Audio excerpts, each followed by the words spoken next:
friends and net aspirants, welcome back to High Point again, and in this video we'll be looking at structuralism, and this will be the part 1 of structuralist criticism, and in the next video we will deal with the part 2 of structuralist criticism. Okay, so before going into the video, let me remind you to subscribe to my channel if you have not yet subscribed, and press the bell icon while you subscribe so that you get a notification whenever we upload a video in here. And also follow me on Instagram. There too we are sharing a lot of variety of materials there on my feed, on my story session, and many more in the reel session as well. So follow me there for more contents related to NTA, UGC Net JRF, English Language and Literature, Paper 2.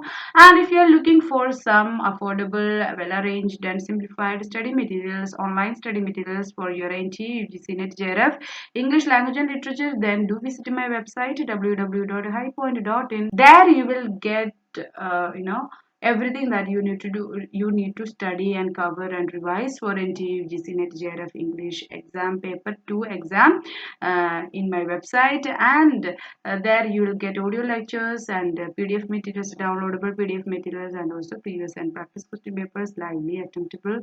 So visit my website to know further, and also you can use this number in order to contact me if you have any doubts regarding the website, anything you want to know about the materials that we are providing, or the facilities that we are providing, and the free bonuses that we are providing for our students so far. Okay, so yeah, let me move on to the main part of this video, the structuralist criticism. Let's have an introduction about it.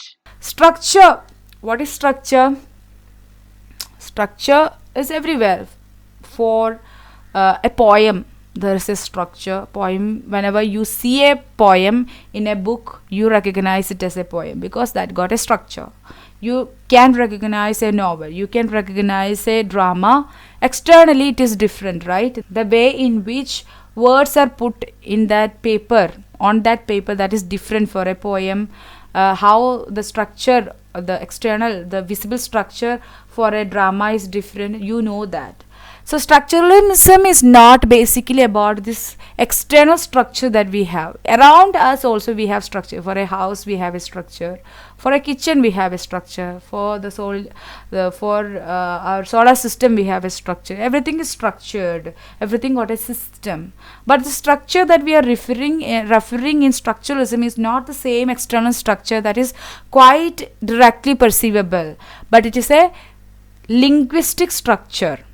And structuralism is too much indebted to the theoretician Ferdinand de Saussure and his idea of science and his ideas and concepts related to language, linguistic ideas that he formulated. Okay, let's see one by one. If you want more elaborate lecture series related to structuralism, you can refer to my website, and which we have given a separate slot for structuralism under the topic literary theory and criticism. Refer to that. Okay. Structuralist criticism appears in the second half of the 20th century and grew to become one of the most popular approaches in academic fields concerned with the analysis of language, culture, and society. Okay, so this we have this as a criticism, as a theory, as a way of criticizing literary pieces emerged in the second half of 20th century, and it became so popular in academic fields concerned with the analysis of language, culture, and society. Okay, it is based on the linguistic theories of Ferdinand de Saussure, which holds that language is a self-contained system of signs. So language is a system where we can find signs. Signs composed of two things, signifier and signified. What is a signifier? The written words or the picture of something, an object, all these things are signifiers. What is signified? The meaning that is generated when we see these words written on a page or on a board, or after seeing a picture, after seeing an object. What kind of meaning that is generated inside? What type of meaning that you are getting? That is the signified. So for every other science there is a signifier and signified. That is Ferdinand de Saussure's idea. And the relation between the meaning and its sign, it's arbitrary. There is no one-to-one connection between the sign and the meaning, because if there were any connections, then universally there should be only one language. Take the example of cat. In Malayalam we call a cat as pucha, in Hindi we call it as billy, in English we call cat as cat, right? In every other language there are different names given to the animal known as cat. For the same animal we are calling it with different words, right? If there were any connection, the cat never told you that I am cat. It is you, human being, named that animal as cat and call that animal as cat, right? Not the cat came to you and said to you that, see, you have to call me as cat because my name is cat. No. That's how in every other language system we have different kind of words for cat. For every other thing it is like that. Maybe there are some similarities, but there have different kind of words for different there are different kind of words for the same object all around the world in all the language systems. That's because there is no one-to-one connection between the signifier and the signified. Saussure's concept of the phoneme, the smallest basic speech sound or unit of pronunciation, and his idea that phonemes exist in two kinds of relationship, diachronic and synchronic, was vital to structuralist criticism. So what is diachronic and synchronic? Diachronic and synchronic means diachronic and synchronic study of language. Diachronic means when we study language in a period of time, what all things happened, changes happened in a language throughout this time, that is diachronic study. What is synchronic study? You take a point of time and you learn the language used at that point of time, that is synchronic study. So this study, this relationship that phonemes these two kind of relationship that phonemes have, that is the basic idea about in structuralist criticism. Okay, so do remember this notion of sign is composed of two things, signifier and signified, and this is quite important in structuralism as well as in deconstruction too. If you wanted to understand deconstruction, then you need to understand this sign is composed of signifier and signified. That is need to be understood. Okay, and let me elaborate about structure as well. What is a structure? What is a structure of a structure? Okay, what we can call as a structure. A structure will have a sender. A system will have a sender, and if it has a sender, then naturally it will have a margin too. Okay, in every other structure, if that structure is having a sender, then that structure, that sender will recognize some periphery elements too. That sender will not allow certain things to enter into come near to sender, or recognize certain elements in that structure, and that elements will be pushed to the margin.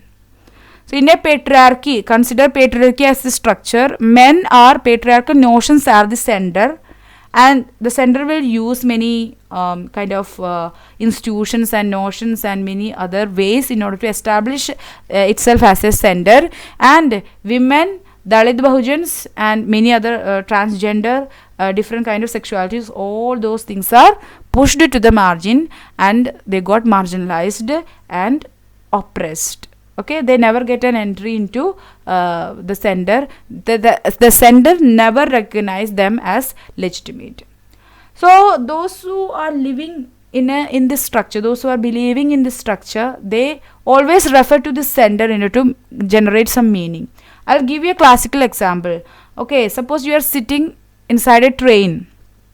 Okay, and you can see that parallel trains are also there in other platforms, and one of the trains got started to move, and you cannot understand whether your train is moving or your train is not moving. How will you find whether your train is moving? You will refer to the platform which is stable. Like that, the sender in a structure is also stable, which is unchanging. You will refer to generate a meaning whether your train is moving. You will look to the platform, whether that platform is moving too, then your train is moving. Otherwise, your train is not moving, some other train is moving. Okay, so in that way, when the someone who is recognizing patriarchy as their center, someone who is believing in patriarchy means men are superior to women, men is understood as absolute, complete, and universal and all, while women is considered as other, lacking something, or in Freudian language we can say suffers from an intrinsic kind of envy to man, and suffers, and thereby they are intellectually inferior. So Freud says that. So in that way, patriarchy has a center, and if we believe so, and whenever a situation arises in a discourse, what will happen, you will refer to that patriarchal center in order to create a meaning. So in that way, your decisions, your opinions will be guided by this center. If you are seeing that as a sender, if you are not seeing as that as a sender, then you can see many alternative things. If Christianity is the thing that you consider as your sender, then you will refer anything and everything. When you consider a marrying someone, you will refer to Christianity in the sense you will marry somebody who is a Christian as well. You will not consider, you will not recognize any other kind of marriage as a marriage. Okay, and any other belief system as legible to believe. Okay, yes, and what is the other problem of having a sender in a structure? Because this sender will prevent the play of signs. The structure contains signs, linguistic signs only, and if there is a sender, it won't allow every other alternative meaning to emerge and have a play in the sense, when you look at this, you can also see that. When you see that other sign, that alternative meaning, you can see this too. So in that way, there won't be any preferences given to anybody. You just cannot define anything in such a situation. Okay, so structure got its own problems. It is bipolar in nature. There you understand things by understanding the opposite of that thing. How you will understand woman? By understanding man. How will understand femininity? By understanding masculinity. Okay, in that way, you understand everything by understanding, by comparing it with its opposite that you consider as opposite to this notion. Okay, the term structuralism itself appeared in the work of French anthropologist Claude Lévi-Strauss. So Claude Lévi-Strauss, he was a French structuralist anthropologist, and structuralism as a term first appeared in his work. It argues that the novelty value of a literary text can lie only in new structure, rather that in the specifics of character development and voice in which that structure is expressed. So novelty value of a literary text. How can you value a new text? When you have a new structure in it. When you have a new linguistic structure explained and used and created inside a literary text, then only you can value that as a new literary text. They read text as an interrelated system of signs that refer to one another rather than to an external meaning that is fixed either by author or reader. So inside the text itself you can find meaning. There is no need that you go out, because it's an interrelated system of sign. Whatever you need to know about this text, it is available inside the system, linguistic system that is available inside the text. Don't need to go external meaning that is fixed by the author or the reader. Okay, you can read this text and independently you can unravel or understand this interrelated system of signs that is there inside the text, and you can understand it. Major figures associated with structuralism are Claude Lévi-Strauss. Whenever you use the second name of Claude Lévi-Strauss, don't use Strauss, but use Lévi-Strauss. Okay, that is the more correct way to use it. A.J. Gramsci, Jonathan Culler, Roland Barthes, Ferdinand de Saussure, Roman Jakobson, Vladimir Propp, and Terence Hawkes. These are the figures associated with structuralism. When you see their names, remember them as structuralists. Here in Roland Barthes' case, after once he studied more about structuralism, he became first post-structuralist later, and he also became a deconstructionist when he discussed about death of the author and all. So that's all about part 1 of structuralism. In the next video, we'll deal with the major concepts as well as key concepts as well as key text and thinkers related to structuralist criticism. Meet you in the second part. If you have missed any of the videos that we are doing in this lecture series of literary criticism and theory, you can find that in the I button. You can go and you can click and see it if you have missed any of the videos. Don't forget to visit my website as well as follow me on Instagram. And if you have not yet subscribed to my channel, subscribe it and also press the bell icon while you subscribe. And if you like this video, press the like button and also share this video to other needy friends of yours. Okay, meet in the next video session. Until then, stay tuned to High Point and thanks for watching this video. Bye bye.